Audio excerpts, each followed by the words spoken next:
उसने पूछा कैसे निकलेगा? बोले अरे मेरा पाम पकड़ के अपने मुंह के पास ले जा और दांतन से निकाल तब निकलेगा ये। हाँ, कितनी कृपा की ठाकुर, कृपा की न होती।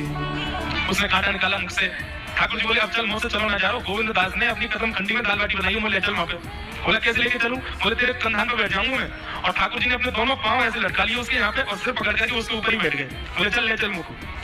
वो तो महाराज बेहोशी सी हो रही है, उसको विश्वास ही नहीं हो रहा ठाकुर जी कैसे इतनी बड़ी लीला कर रहे हैं। गोविंद दास की कदम खंडी में पहुंचने से पहले उस बालक ने ठाकुर जी गोविंद दास जी मुझे बहुत मारेंगे, अगर उनको पता चल गई मैंने आपको छू लिया है तो मुझे बहुत डांटेंगे, आप एक काम करो यहाँ से आप पहले चले जाओ, मैं यहीं खड़ा हूँ। ठाकुर जी बोले यहीं खड़ा रहिए, तेरे का दाल बाटी लेके आऊंगा मैं। गोविंद दास के यहाँ ठाकुर जी पहुंच गए और पहुंच करके ठाकुर जी बोले चल गोविंद जल्दी खाओ, मुझको तो बहुत जोर की भूख लगी है।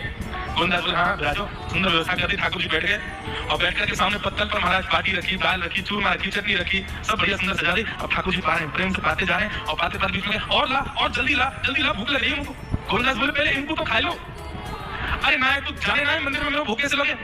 थाली में 2 रोटी और ये सब्जी, इनसे मेरा भूख पेट थोड़ी भरे, मेरे सामने तो सब्जी सामग्री धर दो, मेरा जो मन होगा मैं उठा के पाते जाऊंगा। अरे गोविंद जल्दी जल्दी लेके आ। और गोविंद दास जी पीछे मुड़ करके बढ़िया सुंदर बाटी सेके, इतने में ठाकुर जी कहते हैं एक बाटी तो खा जाए और दूसरी बाटी उठा के अपनी जेब में धरते जाए। वो संग आयो बाकी काजी लेके जानिए। अब तुम्हारा ठाकुर जी खाते जाए भरते जाए, खाते जाए भरते जाए। गोविंद दास बोलो ठाकुर जी ये तो मैं मानूं कि आपकी खुराक बहुत है पर इतनी ज्यादा है ये मुझको विश्वास नहीं है भाई। क्यों है? 56 बाटी खा गए अब तक आप? अरे कोई तुम ना है, पेट है कि समुद्र है, कुआ है, कहा है आपको? ठाकुर जी बोले अच्छा दाई कैसे बोले चलो जाऊंगा मैं? अरे नहीं जे आपको पाओ।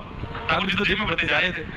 अब ठाकुर जी का पेट भर गया। ठाकुर जी बोले चल भैया गोविंदा अब पेट भर गया, नेक्स्ट देर हम एक पेड़ के नीचे बैठ के इतने सुस्ता ले, फिर बाद मंदिर में जाएंगे, 4 बजे मंदिर खुल जाएगा, दर्शन देने। जैसे ही ठाकुर जी खड़े भये महाराज, सोई उनकी पीताम्बरी फैल गई। पीताम्बरी फैली, गोविंद दास बोले जय ये बाटी खाए के आप इतनी जल्दी मोटे कैसे हो गए?